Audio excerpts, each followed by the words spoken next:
Muy buenos días a todos y todas los radiovidentes de Radio Escucha en Radio Lab Chile. Estamos hoy día junto a Ignacio Facuse y quien les habla, Luis René López Coas, en Diálogos Laborales. Hoy tenemos un tema muy importante y además un importante invitado también. Hoy día hablaremos de las relaciones laborales al interior de la empresa y hablaremos respecto al acoso laboral. Vamos a hablar un poquito del procedimiento, la lesión de derechos fundamentales, su aplicación en el caso de la tutela. Estamos con don Cristian Roa Bamcut, abogado, director de la Escuela de Derecho de la Universidad Aconcagua y profesor de Derecho Laboral de la misma escuela o casa de estudios. Así que bienvenido y muchas gracias por estar presente, gracias por darte el espacio y el tiempo de haber venido a compartir un poquito y a conversar un poquito de un tema tan relevante como es el acoso laboral. Muchas gracias por la invitación. Gracias, Ignacio, también, que fue el que con el que tuve las primeras conversaciones para poder acercarme a su programa.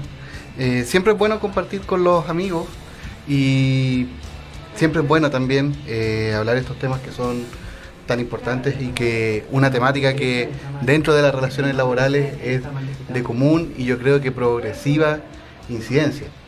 O sea, uno puede notar una curva en los aumentos de denuncias de acoso laboral. Así es, vamos a partir inmediatamente por la tipificación y su conceptualización de acoso laboral. Sí, mira, la figura del acoso laboral es una figura que se incorpora en nuestra legislación el año 2012, una reforma que fue introducida por la ley 20.607 de agosto del 2012, modifica partes o artículos del Código del Trabajo, incluye la figura del concepto de acoso laboral en su artículo segundo, en el inciso segundo, de hecho, define o señala lo que es el acoso laboral, cuáles son sus incidencias y sus elementos que lo podrían configurar. De hecho, si podría leer esa parte. Pero por supuesto. Ningún problema. El código señala que... pues sería importante irlo desglosando también. Irlo desglosando, claro. Vamos a ver la tipificación y claro, y vamos a ver. Y también. Luego, posteriormente, vamos haciendo un pequeño desglose, claro, de qué es lo que es propiamente el acoso laboral. El acoso laboral. El código señala que asimismo es contrario a la dignidad de la persona el acoso laboral, entendiéndose por tal toda conducta que constituye agresión u hostigamiento reiterados, ejercida por el empleador o por uno o más trabajadores, en contra de otro u otros trabajadores, por cualquier medio, y que tenga como resultado para él o los afectados su menoscabo, maltrato o humillación, o bien que amenace o perjudique su situación laboral o sus oportunidades en el empleo. Mira, haciendo un análisis previo de toda la discusión que se generó respecto a esta reforma al código, el acoso laboral como hecho social, comienza a ser estudiado con mayor profundidad en los años 80, en la década de los 80. Específicamente la disciplina que se preocupó de esto fue la psicología y en particular en específico la psicología laboral. La psicología laboral. Exactamente. Claro. De hecho, los estudios de Heinz Lehmann en los años 80 son los que comienzan a configurar o entregarnos los contornos de lo que podemos nosotros ahora entender lo que es el acoso laboral. De hecho, Lehmann empieza a señalar y empieza a realizar estudios en que empieza a tomar muestras de lugares de trabajo y empieza a señalar que el acoso laboral o que la figura del acoso se presenta particularmente en los lugares de trabajo por la propia dinámica de las relaciones laborales, en donde efectivamente tenemos en algunos casos potestades de dirección exacerbadas en algunos casos por parte porque se exacerban en algunos casos respecto de una de las partes de la relación laboral, específicamente respecto al empleador, sin perjuicio que después vamos a ver que no necesariamente el acoso laboral se produce desde el empleador hacia el trabajador, sino que efectivamente puede ser incluso entre pares, pero siempre entendiendo que las relaciones laborales a su vez también, o la relación laboral en particular, es una relación de poder y una relación de poder que por definición es asimétrica. O sea, es como el caldo de cultivo perfecto para generar estas instancias de cierto abuso que al final se traducen en este acoso laboral. Como primera parte. Sí. ¿Puedo seguir? Sí, por supuesto. Listo. Entonces, el acoso laboral efectivamente, o esta figura, genera una relación o una interacción bastante interesante entre la psicología y el derecho, o sea, como disciplinas que al final, en el propio juicio laboral, que se discute esto en algún momento, se genera una interacción bastante interesante y que efectivamente son disciplinas complementarias para determinar si estamos ante presencia de un acoso. Sí, una pregunta previa ahí. Yo comprendo que también Leyman hace este conocimiento, lo visualiza a través del hostigamiento permanente, ¿cierto? Hace los primeros atisbos respecto a esta disciplina de la psicología laboral para poderse dar cuenta de lo que significa en definitiva el acoso laboral. Y nos da pie también para llegar a Chile. ¿Cuándo se producen las primeras discusiones? ¿Tú sabes cuándo en Chile propiamente tal, se genera esta discusión de acoso? Porque me imagino que antes de la reforma del 2012 ya existía algún tipo de procedimiento judicial, ¿no? Ahí, claro, hay que hacer la discusión. Siempre se discutió en torno al acoso. De hecho, hay dictámenes de la inspección, de la Dirección del Trabajo, disculpen, que son previos al año 2012 en que tratan de configurar el acoso laboral. Pero lo importante de la reforma del 2012 es que positiviza, como diríamos los abogados, tipifica la conducta y sanciona la conducta también. No la sanción específicamente, esa yo creo que podríamos decir que es una debilidad de la regulación nuestra, en cuanto al sentido de no establecer una sanción expresa, claro, porque no nos movemos dentro de los contornos propios del derecho sancionador cuando estamos hablando del derecho del trabajo, como sí podría ser, por ejemplo, el derecho administrativo sancionador o el derecho penal. Sin perjuicio de eso, que podría haber sido un poco más ambiciosa la reforma, para efectos de a lo menos, en el caso que se detecten sanciones o conductas de acoso laboral dentro de una relación laboral, estimo yo que podría haber sido más agresiva la reforma en el sentido de tipificar algún tipo de sanción de carácter administrativo que podría haber sido impuesta por la inspección o la Dirección del Trabajo en su oportunidad. Sin perjuicio de eso, que hay acciones reparativas, yo siempre lo entiendo así, cuando podemos atacar el acoso laboral o mediante un carácter, a través de una institución represiva como es el procedimiento de tutela también. Claro, y ese es el otro punto, que tampoco se señala cuál es el procedimiento aplicable al acoso laboral. Se induce que son derechos fundamentales los que se vulneran y por eso se lleva al plano de la tutela laboral. Sí, yo desde esa perspectiva justamente te quería hacer el siguiente planteamiento. Estamos hablando de una ley, la ley 20.607, que contempla la figura del acoso laboral como tal, ¿no? La tipifica y la define. Nos da a entender qué es el acoso laboral, por lo menos desde el punto de vista legal. Después de los estudios previos y después de que se hacía necesario que se definiera y se determinara qué debemos entender por acoso laboral. Desde este punto de vista, cometer acoso laboral, sea por parte del empleador, sea por los propios pares, como tú bien decías, ¿es transgredir la ley 20.607 o tiene otro ribete, tal vez más grave? ¿Afecta solamente, o más bien la transgresión es legal o afecta también derechos fundamentales? Efectivamente, ya de la definición de la tipificación del acoso laboral, que está en el artículo 2 del Código del Trabajo, uno puede inferir que efectivamente no es simplemente la contravención de una norma en particular, sino que efectivamente es infringir o vulnerar derechos fundamentales, porque señala la propia definición que las conductas de acoso laboral son contrarias, es una agresión efectivamente que es contraria a la dignidad de las personas, es decir, ya efectivamente afecta a una persona que es un fin en sí mismo, o sea, su dignidad, y en consecuencia tú estás afectando derechos fundamentales por eso.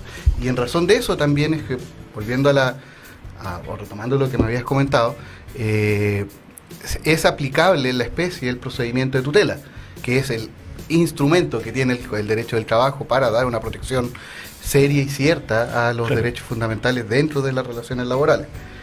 Sí, muchas de las prácticas que a veces los empleadores toman en conocimiento cuando se está produciendo un acoso es el despido, por una parte.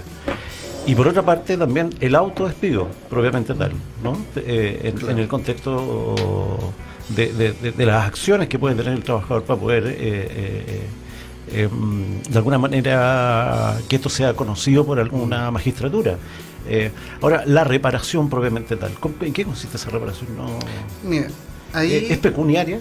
¿Siempre? A ver, eso es que voy a retroceder un poco en cuanto a la historia de esta institución para poder abarcar las áreas que todavía he dicho, claro, efectivamente el despido indirecto, y hablar de las medidas indemnizatorias o compensatorias que uno podría determinar. La institución del acoso laboral entra o es incorporada a nuestro ordenamiento a lo menos 4 años después de entrar en vigencia de la reforma laboral. Ah, perfecto, sí, claro. Entonces se produce ahí una pequeña descoordinación normativa que podríamos decir efectivamente porque la discusión del acoso a nivel legislativo tiene que haber sido por lo menos de unos 8 años, es que no más.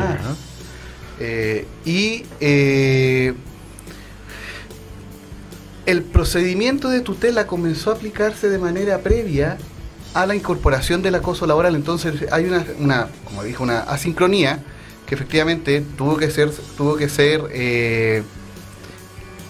resuelta vía interpretativamente o jurisprudencialmente al entender efectivamente que el acoso laboral es vulneratorio de los derechos fundamentales, y ahí efectivamente cae de cajón que debo aplicar el procedimiento de tutela. Porque bien, claro, uno podría incluso decir, si no tengo el procedimiento de tutela, ¿cuál es la forma de poder poner coto? Y es lo que digo, efectivamente no hay una vía administrativa para resolverlo, poner término a esta situación de vulneración, claro, y uno podría hacer efectivamente por el incumplimiento de las obligaciones que tiene el empleador respecto de incumplimiento de las obligaciones que le impone el contrato de trabajo al empleador, específicamente la del 184 del Código del Trabajo, sí. El deber de cuidado. El deber de cuidado, efectivamente. General. Y ahí el trabajador poner término a esta relación laboral vía el despido indirecto. Creo yo, y a mí muy íntimo parecer, que efectivamente no es la vía idónea el despido indirecto. Mira. La forma de resguardar la dignidad y la del trabajador, porque a ver, el despido indirecto al final lo que hace es poner en una relación laboral y dejarlo sin trabajo. Claro. Y donde efectivamente esta persona probablemente sus oportunidades laborales disminuyen, pierde su ingreso, se ve mucho más afectada, al final sigue el despido indirecto, al final sería volver a revictimizar, creo yo, al trabajador una vez que porque al final el que se ve que se está arrancando esta situación es el trabajador, y el empleador sigue incólume y sigue manteniendo a su trabajador, y probablemente continuará ejerciendo estas conductas, probablemente no con él, sino con otro. Entonces, a mi entender, la vía idónea es el procedimiento de tutela, efectivamente, con relación laboral vigente, es lo ideal, y si no, efectivamente, una vez con ocasión del término de la relación laboral. Ahora bien, porque claro, tú decías también, el despido es una forma de ponerle término a esta situación de acoso, pero ahí claro, uno podría entrar a hablar de que podría proceder la connotación del despido, porque entiendo yo que el despido sería el corolario de estas situaciones de acoso. O sea, ya es la última etapa de una situación de acoso que se inicia probablemente, y ahí podemos hablar de las formas de acoso y cómo se va a iniciar, porque el acoso, claro, puede partir también por los pares, entre los propios compañeros de trabajo, Vale, expliquemos eso un poquito a los radioescuchas, a los radiovidentes, respecto a las conductas de hostigamiento que se dan dentro de este proceso de subordinación. Claro. Pueden nacer de sus pares, pueden nacer del empleador directamente. Ya, mira, efectivamente uno puede... Y las vías también. Claro, a ver, y de hecho, claro, ahí uno podría entrar a desglosar un poco el concepto de, o qué se entiende para nosotros el acoso laboral, y podríamos distinguir efectivamente los elementos propios del acoso. O sea, lo primero que tenemos que distinguir es que debe haber un sujeto que tenga el carácter de acosador, un sujeto que sea el que hostiga, el sujeto agresor propiamente tal. Y este sujeto agresor lo podemos o pueden ser propiamente el empleador, que está en la parte superior de la relación, también puede ser un acoso y que sería propiamente un acoso de carácter vertical, y a su vez podría ser también un acoso de carácter horizontal, que ese es el que se origina efectivamente entre los propios pares, los propios pares. Y una vez también uno podría decir que efectivamente el acoso, que es el de carácter vertical, puede ser de arriba hacia abajo, es decir, de tu empleador hacia él o los trabajadores, como señala la ley, pero también el acoso vertical podría ser de abajo hacia arriba, es decir, de un grupo de trabajadores que hostiguen o agredan a la persona que se encuentra jerárquicamente arriba de ellos. ¿Y en qué caso se podría dar? Por ejemplo, un trabajador que es promovido dentro de su lugar de trabajo y pasa a tener el carácter de jefe de sus antiguos pares. Y ahí podríamos encontrarnos efectivamente en esta figura de carácter de acoso de carácter vertical en una variante que sería ascendente. Ahora bien, también el acoso puede ser de carácter mixto. ¿A qué me refiero que sea de carácter mixto? Que puede ser a su vez impetrado o ejercido tanto por los pares, no encontramos figura de acoso laboral, pero también el empleador también. El empleador. ¿Y por qué se puede dar? Los pares comienzan a acosar a su compañero de trabajo porque encuentran que están siendo perjudicados por su empleador como consecuencia de un mal desempeño laboral de él. Y en razón de eso, el empleador efectivamente puede empezar a señalar, a sumarse, a subirse al carro, por decirlo de una manera un poco más coloquial, de sus compañeros de trabajo y de los otros trabajadores, y empezar a generar acciones de hostigamiento, porque puede decir, ¿sabes qué? Efectivamente, este trabajador me está bajando la productividad, quiero que se vaya, y yo empiezo a acosarlo, y efectivamente nos encontraríamos ahí frente a un acoso de carácter mixto, o a la inversa. El empleador empieza a acosar a un trabajador en particular, y ese acoso empieza a generar un mal clima en todo un grupo de trabajo. Entonces, estos trabajadores también, que, a ver, son humanos, o sea, todos podríamos estar en este caso, en vez de actuar solidariamente junto con su compañero, empiezan a acosarlo porque dicen, ¿sabes qué? Este tipo, gracias a que esta persona está acá, efectivamente, el acoso que están ejerciendo en contra de él, no creo que lo racionalicen así, pero las malas prácticas nos están afectando a todos nosotros, mejor que se vaya, y empezamos a acosarlo. Claro. Entonces, claro, esas tres variantes del acoso vertical, horizontal o mixto podemos encontrar dentro de una relación laboral. Bueno, después viene el otro elemento, que es la conducta de agresión o hostigamiento. Agresiones que efectivamente debemos necesariamente entenderlas con el otro elemento que es propio del acoso laboral, que es la reiteración. La reiteración. No basta con un solo hecho, ¿no? No basta con un solo hecho. Sí. En nuestra normativa, efectivamente, en nuestra normativa. Eso debe ser. Eso te iba a preguntar yo. ¿Qué pasa si llego al trabajo un día, mi jefe, como se dice coloquialmente, se levantó con los monos, está molesto, me llama a la oficina, me sube y me baja, me grita, me trata mal? Un hecho muy puntual, muy específico, quedo bastante molesto, puedo quedar afectado. ¿Constituiría acoso laboral para efectos de la ley? Mira, para efectos de la ley, no, porque la ley efectivamente te exige que este acoso sea de carácter reiterado. Y aquí la ley fue bien seguidora de lo que señala efectivamente la psicología laboral, que entiende que las figuras de acoso no se van a presentar si es que estas no son reiteradas. Entonces, Para nosotros, para la ley, yo entiendo que esos comportamientos o esas actitudes que señalaba Ignacio, de que un empleador me sube y me baja en una sola oportunidad, tampoco, si bien no constituyen acoso, también son contrarias a la dignidad de las personas. O sea, no se pueden dar relaciones, yo entiendo que no podemos darnos, esos tratos no son admisibles dentro de ninguna esfera de relación humana. Y sana dentro de la empresa también. Claro, exactamente. Entonces, a lo mejor, claro, podré hacer las denuncias correspondientes, pero no bajo la figura del acoso. Disculpa, pero sí entiendo que podría. Una pregunta que me nace es, ¿esta reiteración tiene que quedar constancia? O sea, la primera vulneración debe quedar constancia en alguna parte. ¿Cómo pruebo yo? ¿Cómo se acredita esto? Es que efectivamente ahí nosotros ya debemos nuevamente relacionarnos con la tutela. Con la tutela. Y la prueba indiciaria, este inicio, claro, tal, para poder establecer la reiteración, ¿cómo lo logro acreditar? Mediante las pruebas. Mira, el procedimiento de tutela efectivamente tiene, y esa es la gran ventaja del procedimiento de tutela laboral, tiene lo que se denomina efectivamente una baja del estándar probatorio, más que para la parte más débil de la relación laboral, que en este caso es el trabajador, claro, que es la prueba de los indicios.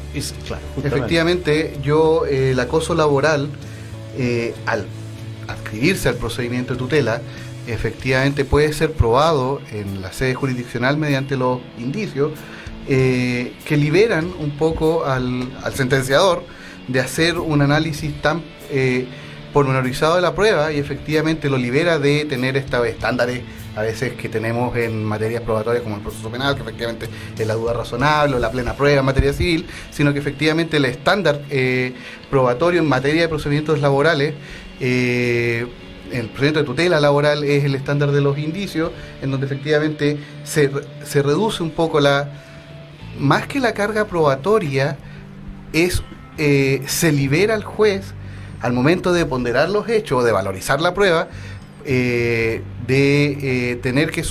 un estándar tan alto de que efectivamente no pueda lograr una condena, una sentencia en este caso de carácter condenatorio respecto al empleador por la vulneración de los derechos. Pero efectivamente estos hechos reiterados, esta reiteración de los hechos se puede probar en el juicio mediante los simples indicios. Claro, el artículo 493 del Código del Trabajo señala que el denunciante, digamos, cuando resulten indicios suficientes de que se ha producido una vulneración de derechos fundamentales, corresponderá al denunciado explicar los fundamentos, la razonabilidad de las conductas, efectivamente. Claro. Es lo que termina. En el fondo, le endosa esta vulneración al empleador para que él justifique, digamos, en definitiva, ¿por qué lo hizo? ¿Por qué lo hizo? O si existe o no existe. Y efectivamente, de por qué lo hizo, yo creo que no se justifica en ningún momento, o si existen estos hechos, efectivamente, es probar un hecho negativo, entonces no tiene mucho sentido para mí. Entonces,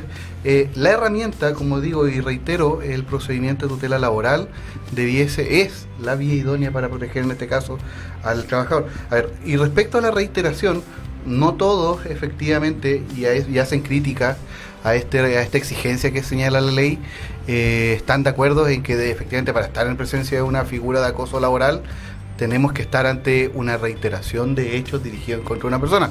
De hecho, Gamonal y Camaño, un artículo como el 2000, ya ni me acuerdo, la ley 2014 creo que, si es que no es la User Praxis, de la revista Talca, hablan de esto y efectivamente dicen que es contrario también a la propia lógica del derecho del trabajo que tiene, que es un estatuto tutelar, exigir el hecho de que exigir la reiteración para estar en presencia de una conducta de acoso laboral. Yo sí creo efectivamente que la reiteración debiese ser sin perjuicio de que puedo atacar estas actuaciones que son obviamente contrarias también a la dignidad de las personas y a la indemnidad y a los de los trabajadores, poder atacarlos por otra vía y efectivamente incluso también por la tutela. ¿Sí? No tengo no veo por qué no se puede dar esta figura si el procedimiento de tutela, su rango de acción, nosotros yo creo que lo hemos visto, uno que tiene una actividad más o menos intensa en el foro, ha visto cómo se ha ido ampliando el espectro de la aplicación del procedimiento de tutela. Esta reiteración está relacionada a un hostigamiento permanente, entonces, ¿no? Sí. O de acuerdo a lo que establecían los dos juristas que mencionaste. Al menos yo creo que sí, siempre. Sin perjuicio de esto, y entendiendo entonces que existe esta sistematización de acoso, ¿cómo se puede materializar o cómo se materializa? Debe ser un acoso verbal, si es que me cambian las funciones o pierdo ciertas facultades dentro de la empresa o no me otorgan beneficios que tal vez a otros trabajadores sí le han dado, o soy sujeto de burlas o estoy siendo permanentemente cuestionado. ¿Cuáles son las vías por medio de las cuales se materializa o se hace concreto este acoso laboral? ¿O todas las que mencioné? ¿O existen otras? A ver, el acoso laboral, todas las conductas que tú me señalas son constitutivas o pueden constituir acoso laboral. Y el acoso laboral se puede realizar por cualquier vía. O sea, desde ahora que todos somos casi víctimas del WhatsApp, o sea, que te escriban a las 11:30 de la noche para pedirte un informe que tiene que estar mañana a las 8 de la mañana. Justamente. Todos los días, para mí es una conducta clara de acoso laboral. La gente tiene derecho de trabajo y tiene jornada de trabajo. Si te Por lo demás. Es decir, si al final pareciera que estos nuevos medios tecnológicos están transformando las relaciones directas laborales, casi estamos volviendo a la época de la esclavitud, efectivamente. Entonces, el acoso laboral efectivamente se puede constituir por vías propiamente de hecho, hostigamientos que efectivamente pueden ser verbales, escritos, incluso una serie, y puede ser bien claro, por ejemplo, el empleador efectivamente tiene esta facultad de mando y efectivamente en razón de eso también puede imponer, hacer amonestaciones a sus trabajadores, pero tiene que ser siempre mirado en retrospectiva y esta situación. Por ejemplo, ¿qué pasa si tengo un trabajador al que nunca, en 10 años de trabajo, nunca lo sancioné, siempre tuvo un desempeño ejemplar dentro de la relación laboral y de un día para otro empiezo a amonestarlo? Al menos sospechoso. Es al menos sospechoso, o sea, la gente no deja de ser buena de un día para otro. Claro. Y ¿sabes dónde se da mucho eso? Y ahí uno puede entrar a discutir mucho en los servicios públicos. Uno empieza a darse cuenta de que... Pues sí, eso te quería preguntar respecto al dictamen del Tribunal Constitucional que excluye la tutela a los funcionarios públicos. Mira, ¿se hace aplicable esto? A ver, como el procedimiento de tutela es la vía, o sea, yo soy contrario a ese fallo del Tribunal Constitucional por una serie de consideraciones, específicamente porque el Tribunal Constitucional hace consideraciones más que todo políticas que jurídicas al momento de resolver ese caso que de hecho implicaba la Municipalidad de San Miguel, es la que está metida en esto, y efectivamente hace críticas como en el sentido de que si el procedimiento de tutela es aplicable a los funcionarios públicos, está cuidando un poco más el bolsillo fiscal, pero eso no es problema del juez. O sea, ningún juez se tiene que preocupar de eso, técnicamente de cuidar el bolsillo de una de las partes demandadas. Sí. Pero también el acoso laboral, explícitamente este párrafo es aplicable a los funcionarios públicos. Entonces, si yo no tengo... si me dice efectivamente es contrario a todos los trabajadores, incluidos los trabajadores del Estado, y la vía para proteger a los trabajadores del acoso laboral, la vía idónea es la tutela, ¿por qué los excluyo a ellos? ¿Cuál es la lógica de esto? Y si no tengo y el procedimiento de tutela es tan específico y es tan reparativo que no hay otro procedimiento así en todo el ordenamiento. Y si yo no le entrego la competencia al juez laboral, por favor que el Tribunal Constitucional me diga quién es el competente para conocer de estas situaciones. Porque la Contraloría no es un tribunal de la República. Voy a tener estas situaciones de acoso, las voy a tener que ventilar ante un juez de letras ordinario en lo civil, con un procedimiento de 10 años. En el fondo, claro, trata de señalar que hay falta normativa para la aplicación de los funcionarios públicos, y esa falta normativa no se puede suplir por el Código del Trabajo. En el fondo es antagonía porque están excluidos en la aplicación normativa, hacen una especie como de interpretación muy legalista, muy formalista respecto a esta aplicación.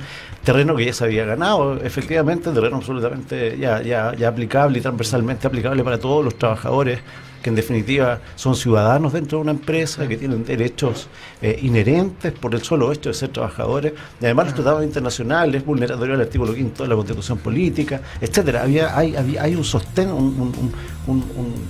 una especie de respaldo positivista también ahí, claro, que respalda a los funcionarios públicos.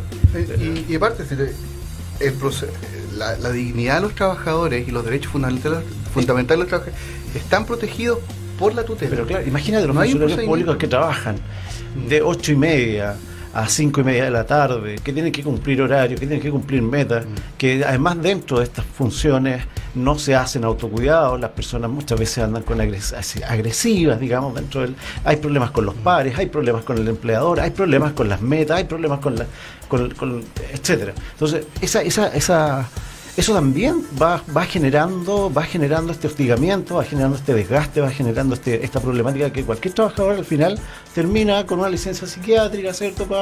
Médico y empastillado, porque en definitiva no puede, hay muchas personas que son más débiles que otras, por lo tanto necesitan de esta protección. Yo quisiera al respecto señalar y compartiendo plenamente lo que mencionan, que el Código del Trabajo de todas formas tiene un rol o carácter supletorio. El propio artículo primero, o artículo 1 del Código del Trabajo señala de que los trabajadores, a quienes se señalan en el inciso anterior, que son justamente los de la administración pública, se sujetarán a las normas del Código del Trabajo en todo aquello que no sean contrarias a las mismas, a sus estatutos. Y respecto a aquello que también no se encuentra regulado en sus estatutos especiales o en el estatuto administrativo. Desde ese punto de vista tiene plena aplicación la tutela. Creo que la interpretación que se le dio tiene un carácter político o tiene un carácter de resguardo tal vez, presupuestario, pero que no tiene cabida o que no tiene aplicación la tutela para el trabajador, para el funcionario público, que el Código del Trabajo le da el carácter de trabajador, dice los trabajadores que fueron mencionados. Desconocer eso es resolver contrario a derecho, desde mi perspectiva. Y bueno, también la crítica ha sido bastante fuerte contra el Tribunal Constitucional, no solo respecto de esto, respecto de varias materias. Hoy en día incluso se estaba ventilando y está muy en boga esto de hacer reforma al Tribunal Constitucional, y tiene tal vez también que ver todas estas últimas resoluciones o fallos que han emanado del mismo. Desde este punto de vista, no sé si Cristian comparte el tema de que la tutela es la vía idónea, y si fuera así, no tendríamos, me imagino, que hacer distinción si es que el trabajador pertenece al mundo público o al mundo privado, ¿no?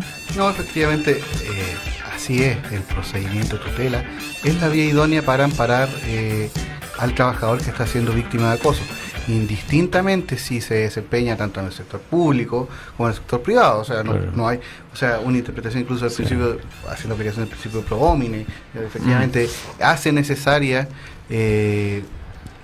resguardar los derechos de los trabajadores, dando una espera y se hace extensivo. Ahora, yo quisiera hacerte la siguiente pregunta. Yo, trabajador, sufro un hostigamiento de carácter permanente que desde mi punto de vista calificaría como acoso laboral. Me quiero dirigir en contra de la empresa porque no soporto más esta situación y lo que requiero es que sea resuelta por un tribunal de justicia. Debo entonces incoar esta acción de tutela, ¿no? Sí. ¿Qué es lo que yo persigo con la tutela? ¿O cuál es el objetivo de yo presentar, trabajador vulnerado, presentar esta tutela, esta acción, en razón de que he sido hostigado sistemáticamente en el tiempo? A ver, yo con la tutela lo que persigo es que cesen estos actos que son vulneratorios de los derechos fundamentales en mi calidad de trabajador. Ahora bien, con todo el procedimiento de tutela fija también una serie de medidas que se pueden solicitar, que se impongan una vez que tenga esta sentencia favorable. Primero que todo, pedir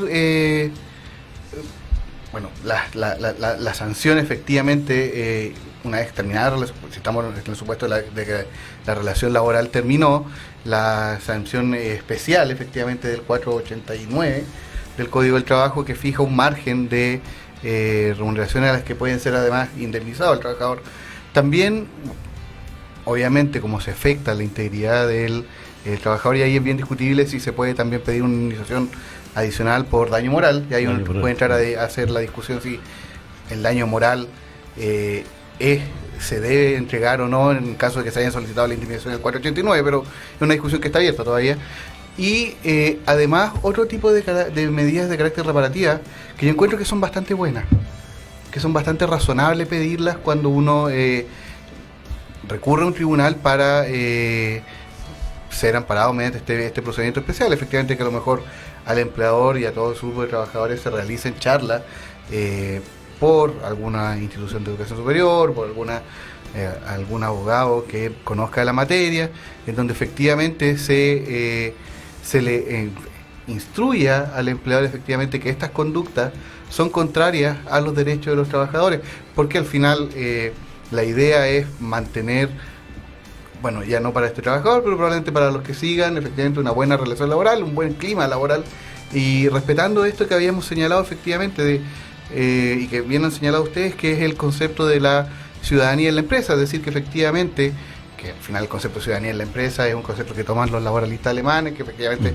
lo toman del derecho constitucional, en el sentido del efecto horizontal de los derechos fundamentales, en el sentido que no solo el Estado es el obligado a respetar mis derechos fundamentales, sino que también los particulares, y en este caso mi empleador, también debe hacerlo. Y efectivamente, además, en nuestra normativa, como habíamos dicho, el 184 impone un deber de garante de estos derechos al empleador, o sea, él tiene el deber de garantizar y resguardar los derechos y la integridad psíquica, física de sus trabajadores. Oye, Cristian, y antes de presentar esta tutela, que es una denuncia, ¿no?, que se incoa en tribunales de justicia, ¿tengo una instancia previa? ¿Puedo dirigirme, por ejemplo, a la inspección del trabajo? Y si voy a la inspección del trabajo, ¿qué pudiese conseguir con ello? Si es que fuese efectivo, que puedo dirigirme a él. Claro, el trabajador, estando la relación laboral vigente, puede, una vez terminada también, recurrir a la inspección del trabajo, y efectivamente lo que puede obtener ahí es que la inspección concurra a su lugar de trabajo y realice una investigación para poder determinar si efectivamente existen estas conductas que son atentatorias a los derechos fundamentales, específicamente el acoso, y solicitar medidas reparativas, y a su vez también la propia inspección, en este caso dirección del trabajo, hacer la inspección, hacer la denuncia ante los tribunales con competencia en lo laboral para que se sancionen y cesen estos actos. Y ahí lo que vuelvo a reiterar lo que habíamos señalado al comienzo. Sería interesante que a lo mejor la inspección del trabajo, además de tener esta facultad de iniciar la denuncia ante tribunales, tenga esta posibilidad administrativa sancionadora de, como en otros casos, como cuando efectivamente constata otras vulneraciones a derechos laborales, poder imponer a lo mejor multas en razón del acoso. Y después, claro, se discutirá efectivamente si proceden o no, pero sería bueno que la inspección del trabajo pudiera o tuviese estas facultades ya específicamente identificadas, porque tengo al final una conducta tipificada que en principio no tiene una sanción determinada, y que sería lo ideal. Efectivamente, si yo tipifico una conducta que encuentro que es contraria al ordenamiento jurídico, lo ideal sería también a su vez tener la sanción aparejada de inmediato. Justamente. Como se deduce de todo lo que es el principio del derecho administrativo sancionador, así que sería ideal, sería muy bastante bueno. Yo creo que incluso eso inhibiría aún más las conductas de acoso yo creo que el miedo de los empleadores a exponerse a una multa generalmente es mucho más efectiva que una eventual denuncia, demanda que puede venirse en tribunal y que puede demorar mucho más. Esa sería una de las buenas medidas, ¿no? Sí, yo creo que así como pensando en leyes diferentes, así como hacia el futuro. Claro.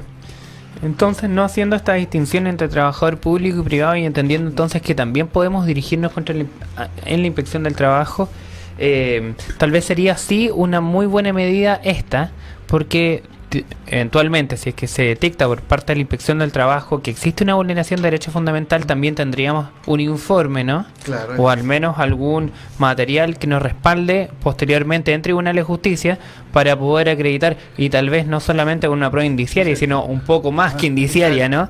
Que fiscalizadores de la entidad administrativa respectiva pudieron acreditar que efectivamente in situ en la empresa se vulneraron estos derechos fundamentales, que en el fondo sería la dignidad de la persona por medio del acoso laboral. También existe otro derecho fundamental afectado y directamente, que es el artículo 19, número 1. El número 1, el derecho a la vida y la integridad física y psíquica de la persona, que para este caso sería la integridad física y psíquica del trabajador. ¿Pudiese igual invocar este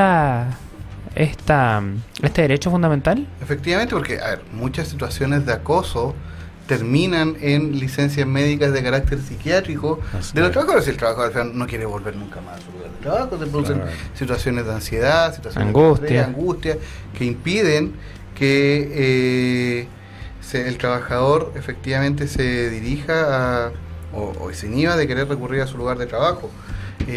Y respecto a la reiteración, yo creo que también hay que tener presente que los procedimientos de tutela tienen plazos de caducidad para efectos de presentarse en tribunales. Y eso es lo que la importancia que efectivamente hablar de que el acoso tiene que ser reiterado, porque es una situación que, y volviendo a ser un poco más abogado aquí, es una situación de carácter antijurídico que efectivamente se prolonga en el tiempo, se proyecta en el tiempo. Es decir, yo no podría empezar ¿cómo empiezo a contar los plazos de caducidad efectivamente de las acciones si tengo un hito determinado que me lo fija? O sea, ¿cuál sería el caso? O sea, la primera conducta de acoso, o sea, y si es una sola, tengo 60 días desde esa fecha, o si son conductas reiteradas en el tiempo, ¿desde cuándo se produce? Por eso yo creo que también que sea un hecho de carácter reiterado, le da una mayor protección al trabajador para efecto del resguardo de sus derechos, porque al ser una situación que efectivamente se prolonga en el tiempo, tengo muchos más plazos para poder recurrir al tribunal. Claro. Yo creo, eso por lo menos lo creo así yo. Y respecto a las medidas reparativas y las sanciones que establece nuestro ordenamiento jurídico cada vez que existe una vulneración de este tipo, en el caso particular que estamos hablando, acoso laboral, ¿qué consideras tú? ¿Son pertinentes? ¿Satisfacen? Y respecto del daño moral también te quisiera preguntar, ¿corresponderá desde tu perspectiva el daño moral? ¿La reparación de este daño moral? Sí y no. Así, en el sentido, siempre hay un daño moral y hay una discusión un poco más de carácter civil. Estando vigente la relación laboral, el daño moral sí o sí. Porque efectivamente las del 489 y uno entiende que se excluyen de... No aplicarían. No aplicarían. Claro. Y estando en presencia de haber hecho la denuncia con ocasión del término de la relación laboral, ahí ya hay una discusión más técnica. O sea, yo creo que el legislador ahí debiese dejar abierta la puerta. Yo creo que está abierta. Y yo lo pediría, el daño moral, además de la intervención del 489.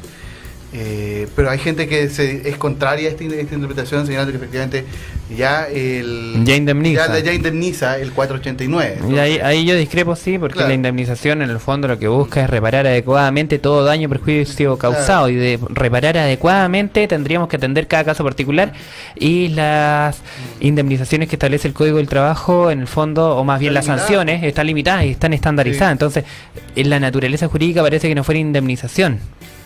Más claro, bien sanción podría ser. Claro, y una sanción ahí sería, claro, una indemnización de carácter, claro, pecuniaria, pero claro, en este caso sancionatoria, claro, y ahí, claro, tiene carácter de sanción. El problema es que las sanciones generalmente siempre van, cuando son sancionatorias, van en beneficio de quién, del fisco. Entonces ahí uno podría entrar a discutir mucho más, pero también, yo sí creo que efectivamente el 4, en ambos casos tú puedes demandarlo, pero se discute un poco más y ahí hay que entrar a este entrando un poco más azaroso de discutirlo después en tribunales. ¿Y satisface hoy en día las medidas que establece nuestro ordenamiento jurídico cuando existe conducta de acoso laboral desde tu punto de vista?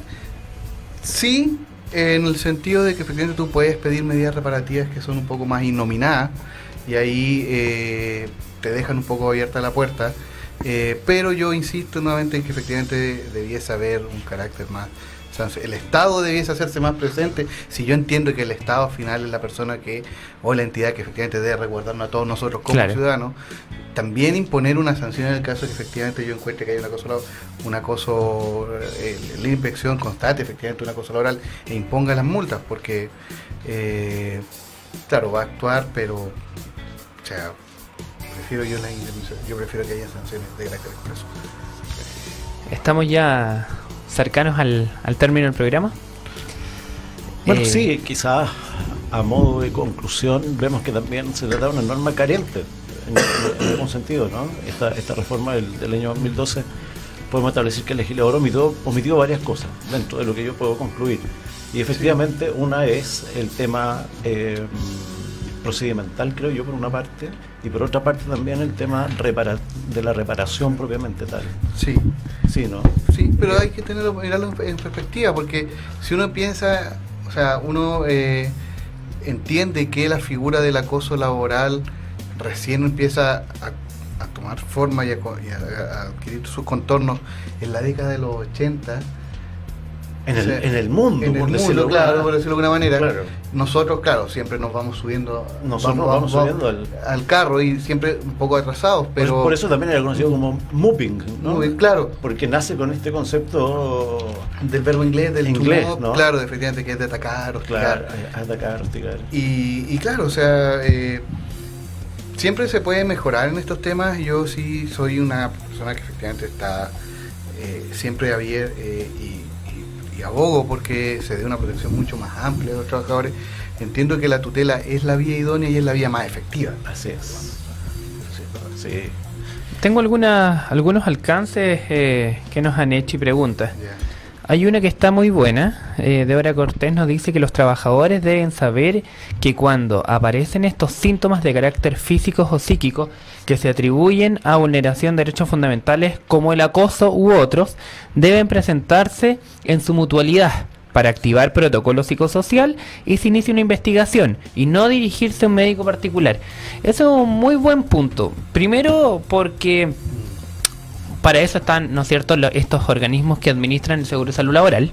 Para el trabajador no implica ningún gasto, eso es sumamente relevante tener en consideración, pero por sobre todo, si es que yo el día de mañana voy a reclamar que existe una vulneración de este tipo de acoso laboral y ha sido calificada como tal por la mutualidad, ya es una muy buena prueba para ser acreditada en este proceso o juicio tutelar, el de tutela de derechos fundamentales, que efectivamente se materializaron hechos u hostigamientos, ¿no es cierto?, que fueron reiterados en el tiempo y dentro del contexto de las relaciones laborales. Así que muy buen alcance al respecto.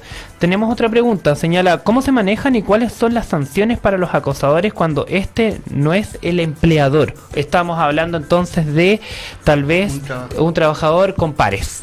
Efectivamente, un acoso de carácter horizontal. Señala que cuando este no es el empleador, me imagino que se refiere a que no es el empleador propiamente tal, no,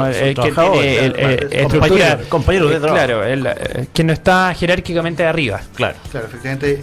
Ahí yo creo que es el empleador el que debe tomar los resguardos y ejercer su poder de dirección y de mando respecto disciplinario respecto del trabajador que está ejerciendo estas conductas de acoso. Incluso entiendo yo, siendo bien radical en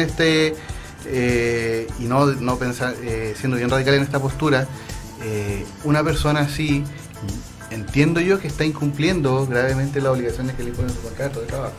Pero tampoco la idea de andar despidiendo a la gente porque sí, y efectivamente el trabajador debiese a lo mejor pagar talleres, pagar capacitaciones, efectivamente, para generar estos climas de trabajo en donde evitando estos temas.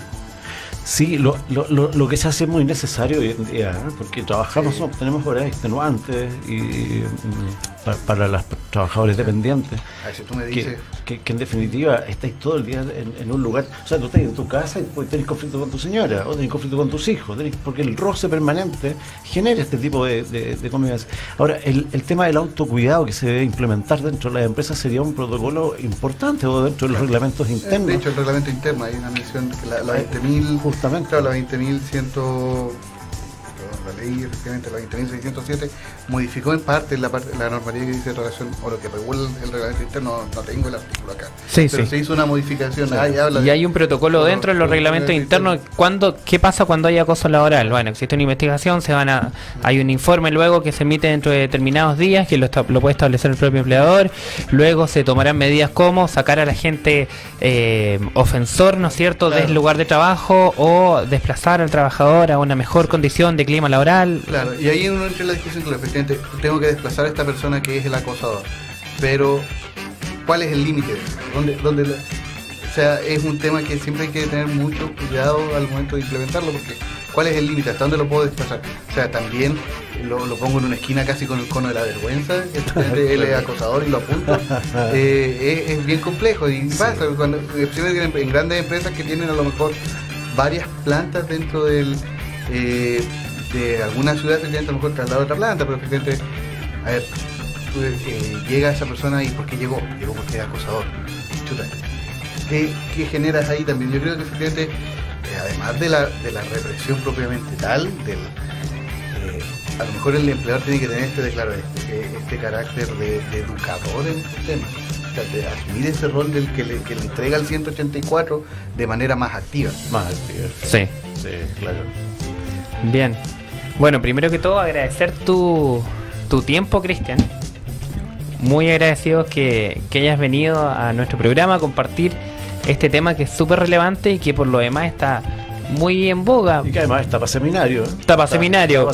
Sí, de hecho este programa en particular fue bastante, ¿cómo decirlo de cierta forma? Fue bastante docente, fue bien académico el Bien punto de vista en cómo lo vimos. No alcanzó a ser una charla más liviana, fue un tema, un tema bastante más profundo. Claro. Tuvimos que tipificar y tuvimos que... Claro. Y es un tema que se da muy seguido, Muy seguido, en el interior de la empresa. Entonces, la relevancia de la temática del acoso laboral no deja de ser, la connotación es alta, y por eso también agradecer las aclaraciones que nos pudiste dar al día de hoy. Algunas palabras finales, pero no solo para poder evitar el acoso laboral. ¿Ah? Gente, prevenirlo. ¿Cómo prevenirlo? Claro, efectivamente, a ver,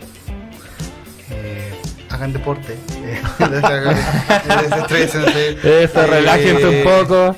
Relájense, pero entender que en la empresa todos dentro somos iguales, o sea, todos somos confederados y todos tenemos nuestros problemas, que efectivamente, y aunque es un dicho de viejo, yo creo que son bien sabios, los problemas de la casa se quedan afuera y viceversa, los del trabajo se quedan fuera de la casa. Pero es tener conciencia que efectivamente, yo creo que la ciudadanía lo ha oído, los trabajadores lo han ido adquiriendo más, adquirir la conciencia de que estamos ante un par que merece el mismo respeto y que nosotros exigimos para con nosotros, y el concepto de dignidad de la persona humana, hacerlo presente también dentro de las relaciones laborales. Muy bien. Muy bien, gracias entonces, Bueno, Cristian. Luis. Cristian, muchas gracias por haber venido a este espacio, un espacio que da para mucho más todavía, Sí. porque hay gente que pregunta, bueno, sin entender que hay una distinción muy un poco más profunda con el acoso sexual que se produce dentro de las relaciones laborales también, y quizás puedas decir una muy cortito, digamos. La gran diferencia, bueno, hay una gran diferencia en el acoso. A ver, el acoso sexual también es contrario a la dignidad de la persona. O sea, eso no hay que perderlo de vista. El hecho, o lo que uno podría hacer, así bien someramente, la gran distinción que uno podría hacer en este caso, bueno, aparte de solicitar los favores de índole sexual, es que el acoso sexual, para ser configurado efectivamente, requiere de un solo hecho, de un solo acto. Así A diferencia de no lo hay que reiteración, señala, no hay reiteración. O sea, eso es como para que quede claro en este caso. Siendo ambas contrarias a la dignidad de las personas, el acoso sexual requiere o solo necesita un solo hecho que pueda ser catalogado de esta manera, y en cambio el acoso laboral o moving requiere a su vez también una reiteración de hechos que producen un resultado, que en este caso es la humillación o otras cosas más que señala el artículo 2. Bueno, también ese es un tema que podemos dejarlo pendiente por una invitación futura, porque lo Ni un podemos problema. conversar. Sí, podrías venir. Sí, un problema. Eso, Listo. feliz. Un tema súper importante también, Así es. Sí. muy delicado por lo demás, así que para Así verlo es. con altura de miras en diálogos laborales. Y por último, dejarlos invitados para el próximo sábado, que efectivamente ya ahora la Seremi nos confirmó y va a estar presente acá la Seremi del Trabajo la próxima semana, el sábado 30. Así que muchas gracias a todos los radiovidentes y radioescuchas de Radio Lab. Ya saben que tienen que seguirnos en la página Diálogos Laborales, pueden hacernos sus consultas, prestamos asesoría también en este tipo de materias. Así que muchas gracias a la comunidad radio de Diálogos Laborales, Ignacio. Sí, bueno, ya saben que nos encuentran todos los sábados en www.radiolabchile.cl, sábados de 11 a 12 del día. Vamos a estar, como bien dijo Luis, con Seremi del Trabajo, así que felices de tener tremenda invitada para este sábado próximo. También nos pueden encontrar en las redes sociales en @radiolabchile, Twitter, Facebook e Instagram, y a nosotros, a Luis y a mí, nos encuentran en www.dialogoslaborales.cl, así como también nos pueden escribir consultas, dudas, asesorías, lo que gusten a dialogoslaborales@gmail.com. Quisiera agradecer a algunas personas que nos escribieron, entre ellas Ana María Cuncillo Valdés, Marcelo Santos Rodríguez, a Francisco Rojas Sepúlveda, Deborah Cortés, muchas gracias, Andrés Ortega, Mauricio Jiménez, Claudio Santo y ellos, entre otras personas que nos escribieron, que ya no alcanzamos a poder leer todas las consultas que nos hicieron. Muchas gracias por la sintonía y por participar también activamente de esto que son diálogos laborales. Sí, ya sabemos, ya nuestro público ya nos está siguiendo. Así que la Encantados comunidad de eso. Muchas gracias por eso también. Está funcionando. Así que muchas gracias y nos vemos el próximo sábado aquí en Radio Lab Chile. Eso, nos vemos. Chao, chao. Hasta luego.